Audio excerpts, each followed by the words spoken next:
What's happening, everybody? It's your resident supervillain, Mr. J. Washington, and I'm back with some more content for you guys. And I know this one has been a long time coming, and I should have did it a while ago, but I'm here with my personal official review for John Krasinski's A Quiet Place. Yo, this movie is dope. First and foremost, shout out to John Krasinski, who both wrote, directed, and starred in the film. And when you hear the backstory that he doesn't like horror movies, it understands why he can write a film that will make you scared, because he goes off of his own potential fears. So when you start out, again, this is a lot of spoilers, so if you don't want spoilers, I'd advise you to click off right now.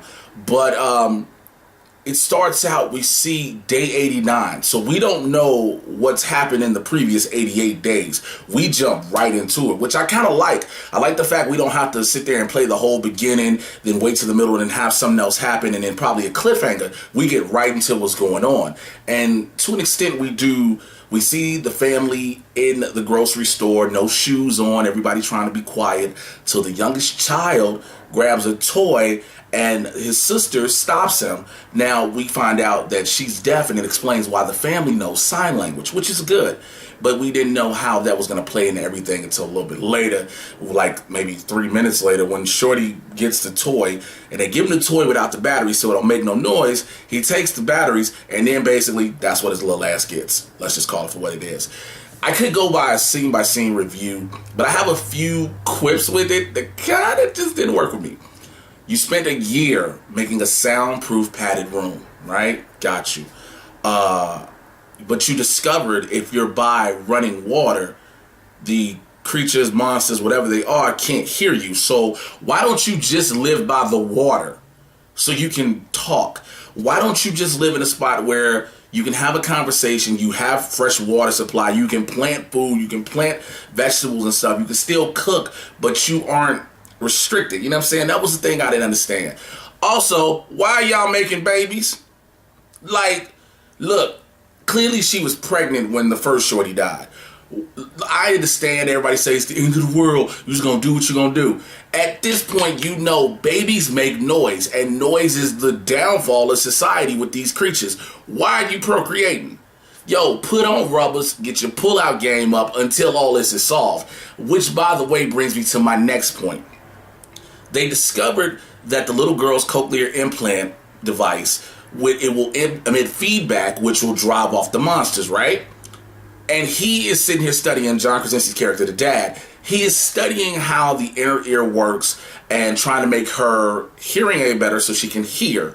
But at what point, when they found out it was feedback, did they not just put her ear implant next to a microphone, next to a bunch of giant speakers, and killed everything? Like, that would have been problem solved kind of quick. I understand it would take away from what the tension and the suspense that build with the film, but the solution and the problem solving was pretty much easily there if you think about it. Not trying to down the film. I enjoyed the film. It's just there were certain things that could be dealt with easily. Again, they had the soundproof room. She had the baby. Put the baby in a box with the respirator so he could breathe, which is cool. But no matter what, babies will not stay silent. You can't keep babies quiet. You can try to do it with kids, but babies are just going to be babies, and they ain't going to make noises. So I was like, how is this going to work? But also, let's get to the monsters and creatures. I posted this on Facebook as well as Twitter. Follow me on those sites. I'll tell you more. Stranger Things has kind of messed me up. Stranger Things in Cloverfield, because those creatures look like the Demogorgon, almost. Demogorgon light, or even the Cloverfield monsters. I'm not complaining about them, but it's just that seeing the Demogorgon in Stranger Things has made me consistently think about those. And so that's what that is. But nonetheless, if I had to give this 1 out of 5 Trusty Sidekicks, I'm giving it a 4 out of 5. I dug this movie. I dug this film. I love it.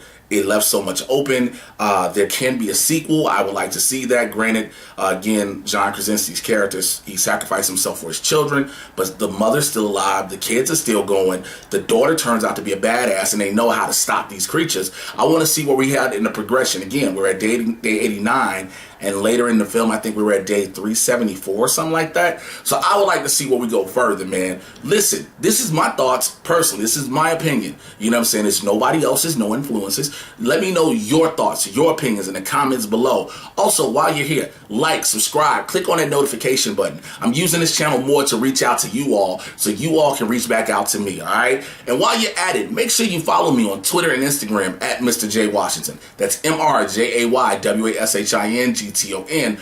Also, check out the Trusty Sidekick podcast with myself and Bobby Hill. We're going to get you caught up on everything in the Marvel and DC cinematic universes. At the time of taping this, Avengers Infinity War is right around the corner, like literally. So stay tuned for my review coming up on that as well. So till then, I will holler at you guys later. Take care. Peace.